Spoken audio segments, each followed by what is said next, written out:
Bonjour tout le monde. Aujourd'hui, on va commencer à apprendre le logiciel Lavio et moi, je préfère la méthode d'apprentissage par exercice. On commence par le premier exercice, écrire un programme qui fait l'addition de deux nombres réels, la multiplication de deux nombres réels, la division de deux nombres réels et la soustraction de deux nombres réels. Alors, on va essayer de concevoir une petite calculatrice basique sur Lavio. Si vous voulez le faire, cette vidéo est pour vous.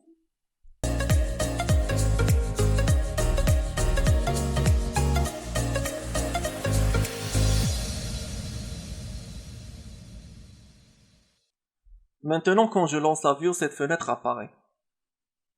Je dois créer un nouveau fichier ou un nouveau VI, alors je clique File et après New VI. Ou taper tout simplement avec le clavier CTRL plus N. Je vais taper le CTRL N pour utiliser le raccourci car je préfère toujours utiliser les raccourcis pour aller plus rapidement. Et voilà, deux fenêtres apparaissent. La première fenêtre Front Panel et la deuxième fenêtre Bloc Diagram. Avant de parler de l'utilité de chacune, je vais parler comment les organiser ou les bien organiser sur votre écran de PC. La première étape, c'est aller sur Windows et clique Tile Left and Right ou tout simplement faire le raccourci comme une deuxième méthode CTRL plus T. Je clique le CTRL T et voilà, les deux fenêtres s'organisent. Le front panel est à gauche et le bloc diagramme est à droite. Alors, quelle est la différence entre les deux fenêtres? La première fenêtre, front panel ou la face avant en français, est dédiée pour le client qui va utiliser cette interface pour contrôler son système ou son process, comme on a vu dans la vidéo précédente. Alors que le bloc diagramme reste confidentiel pour l'ingénieur ou la personne chargée de la réalisation et la conception de cette interface pour qu'il soit un produit fini. Revenons à notre exemple ou à notre exercice, écrire un programme qui fait l'addition. On commence par l'addition. Par exemple, si je veux écrire ce programme en langage C ou n'importe quel programme textuel, je dois faire une chose très importante au début. C'est la déclaration des variables. Par exemple, dans le langage C, si je veux écrire ce programme, je commence par exemple, je veux faire l'addition de deux nombres réels, j'écris tout simplement float A, virgule B, virgule C, et ainsi de suite. Et le point virgule, peu importe, c'est pas important dans notre cas le point virgule. Ce qui est important, c'est la déclaration des variables. Alors, comment je peux faire ça sur la vue? Sur la vue, je clique droit sur le front panel ou la face avant et je trouve la palette des contrôles. C'est la palette qui contient tous les types et la nature des variables, quel que soit numérique ou booléen, string, des graphes, et n'importe quel type de variable. Il y a une infinité de types et de nature de variables, ça dépend de votre besoin. Votre besoin aujourd'hui, c'est les variables numériques. Dans la bibliothèque des variables numériques, quand je fais l'appel, je trouve plusieurs types de représentations. Il y a la représentation numérique classique, il y a les sliders, les réservoirs, les thermomètres, plein de trucs amusants. Moi, je vais commencer par faire des représentations classiques pour, par exemple, le A, le B. Maintenant, j'ai fait float A et float B. C'est graphiquement. Alors, avant de faire float C, la view fait la différence entre deux types de variables. C'est les contrôles et les indicateurs. C'est quoi la différence entre les deux? La différence entre les deux, c'est que les contrôles ce sont les entrées, les inputs. Les indicateurs, ce sont les sorties, les outputs.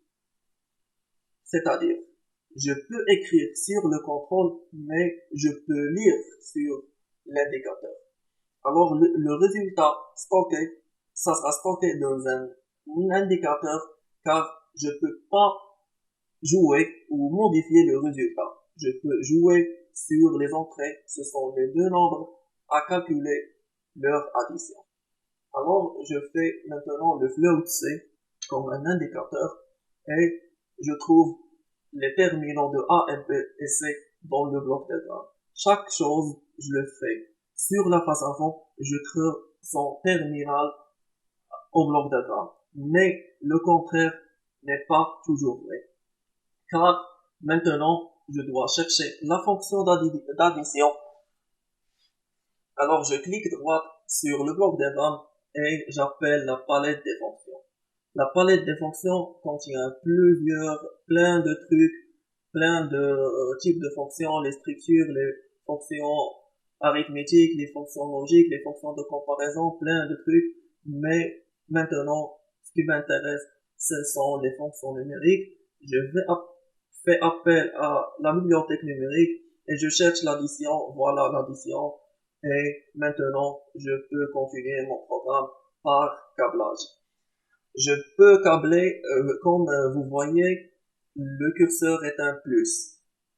Quand je peux câbler, si le curseur est une bobine, comme vous voyez comme ça. Quand le curseur est une bobine, je peux cliquer et cliquer une deuxième fois pour terminer le câblage. Même chose pour le B et même chose pour le C. Voilà, j'ai terminé mon programme. Je peux exécuter et voir le résultat. Changer le A par exemple. 2 plus 0, c'est 2. Le C contient toujours le résultat. Alors je peux aussi exécuter en continu comme ça et changer pendant l'exécution les valeurs A et B et trouver le résultat C. 16, c'est le 2 plus 14. Comment je peux faire la soustraction et les autres opérations? Je vais les faire d'une façon intelligente. Je vais copier l'ensemble que j'ai fait pour l'addition et je fais CTRL V et CTRL 3 fois car je fais les 4 opérations et je remplace l'addition par les autres. Je clique droit sur l'opération et je remplace comme ça numérique palette. Voilà la soustraction et voilà la multiplication et la division.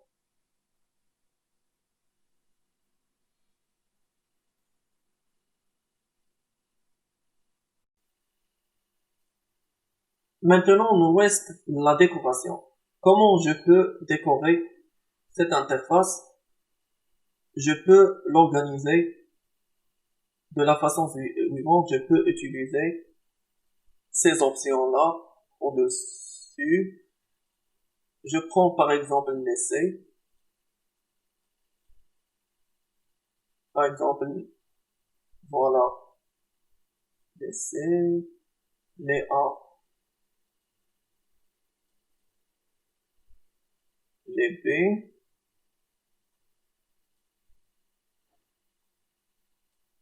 Et je vais les aligner soit verticalement, soit horizontalement. Et je peux même faire la même distance entre les 4 objets, comme ça. Même chose pour les B.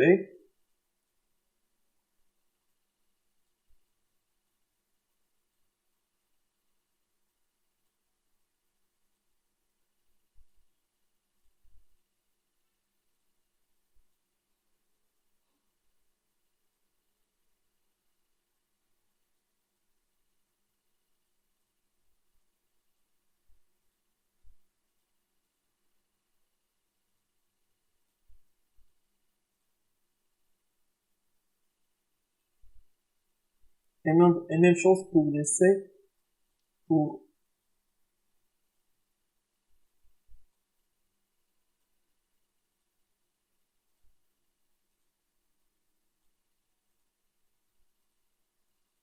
Pour organiser le bloc diagramme, je peux l'organiser par un seul clic.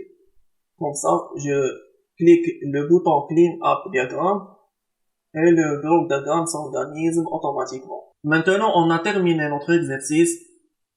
Cliquez sur le like, abonnez-vous sur la chaîne et n'oubliez pas de poser vos questions sur les commentaires et au revoir à la prochaine vidéo.